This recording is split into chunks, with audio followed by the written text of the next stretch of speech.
Bismillahirrahmanirrahim. Assalamualaikum warahmatullahi wabarakatuh.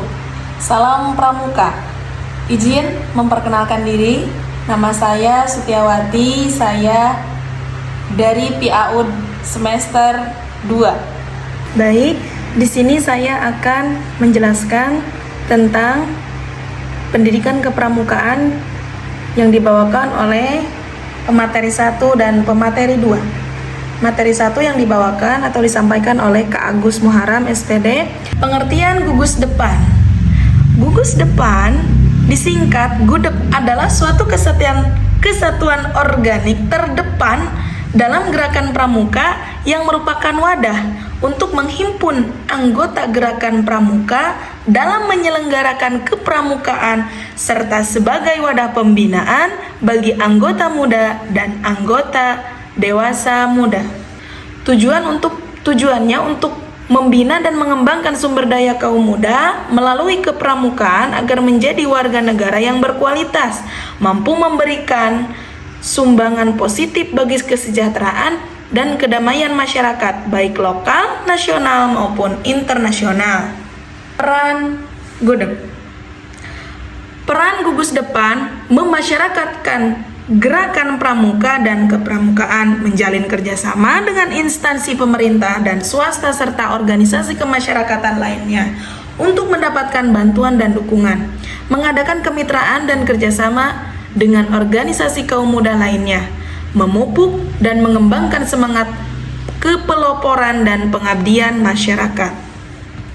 Baik, adapun struktur organisasi gerakan pramuka yang paling atas adalah Presiden, Kepala Negara sebagai pembimbing nasional atau pramuka pertama. Di dalam struktur ini dijelaskan Munas, Musda, Musyab, Musran, dan Mugus. Ada juga Mabinas, Mabida, Mabicab, Mabiran, sama Mabigus. Kalau Munas itu apa? Munas itu musyawarah nasional. Musda itu musyawarah daerah. Kemudian struktur organisasi gugus depan gerakan pramuka, ada ketua gugus depan, kemudian ke bawahnya pembina siaga, pembina penggalang, pembina penegak, dan pembina pandega. Kalau pembina siaga itu tugasnya membantu dan membina siaga. Siaga itu siapa? Ukuran atau bukan ukuran. Kemudian pembina penggalang tugasnya pembantu pembina penggalang, yaitu pasukan penggalang. Keanggotaannya kalau penggalang itu 32 sampai 40 rata-rata sama. Kalau anggota pembina pandega anggotanya maksimal 30 orang. Selanjutnya yaitu struktur organisasi pembinaan Racana Pandega. Mulai dari ketua, pembina, dewan, kemudian dewan kehormatan, ke bawahnya ketua Racana. Baik. Kemudian di dalam gugus depan itu ada PDKMK. Apa itu PDKMK? Yaitu prinsip dasar kepramukaan dan metode kepramukaan. Di antaranya ada kode kehormatan pramuka bagi anggota gerakan pramuka disesuaikan dengan golongan usia dan perkembangan rohani dan jasmani. Pramuka siaga berdasarkan Dwi Satya dan Dwi Dharma. Semuanya sama, pramuka penggalang, penegak, pandega, dan dewasa. Kegiatan pramuka kita dapat belajar berbagai metode, berbagai cara, karena kita mengenal alam dan sekitarnya, mulai dari belajar melakukan untuk bisa mandiri, bisa berteman dengan yang tidak kenal, bisa tahu lingkungan sekitar kita, bahkan sama lingkungan yang belum pernah kita jumpai. Kita banyak mengambil hikmah dari kejadian-kejadian alam tersebut. Contohnya kita misalkan untuk bisa makan harus ada kerjasama, tidak menggunakan alat zaman sekarang, teknologi zaman sekarang, harus membuat atau sekreatif mungkin untuk bisa jadi makanan. Awalnya dari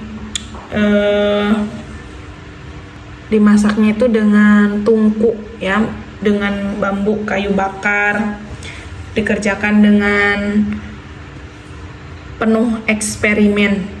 Kemudian dari kegiatan pramuka ini kita diajarkan untuk sistem berkelompok, cara berbaris, cara merapihkan barisan, berkumpul dengan teman, dan sebagainya. Kemudian dalam kegiatan pramuka di sini bersifat menarik dan menantang. Kemudian di mana biasanya dilakukan kegiatan pramuka itu? Biasanya di dalam atau di alam terbuka. Lingkungan yang terbuka, menyenangkan. Nah, biasanya kegiatan pramuka ini dihadiri dengan orang-orang dewasa, didampingi. Kemudian di dalam pramuka biasanya setiap kegiatan itu ada yang harus ditempuh di dalam buku saku. Nah, di dalam pramuka juga tidak selalu bersama, satuan mereka terpisah. Ada yang menjadi pimpinan regu, ada yang menjadi anggota dan mempunyai tugasnya masing-masing. Baik, materi selanjutnya yaitu dari Kak Ridwan. Itu tentang metodologi pendidikan. Permendikbud nomor 63 tahun 2018 yaitu tentang praksiaga anak usia TK yang pertama kali menjalankan kegiatan kepramukaan. Metodologi pendidikan. Menurut Ki Hajar Dewantara ada 3 poin. Yang pertama, ing ngarso suntulodo, yang kedua ing madya mangunkarso, dan yang ketiga tuturi handayani. Apa sih ing ngarso suntulodo itu? Artinya di depan jadi teladan. Maksudnya, kita sebagai guru menjadi contoh atau figur untuk anak peserta didik kita supaya mereka bisa meniru akhlak dan perilaku kepribadian kita. Yang kedua, ing madya mangunkarso, menyemangati atau penengah.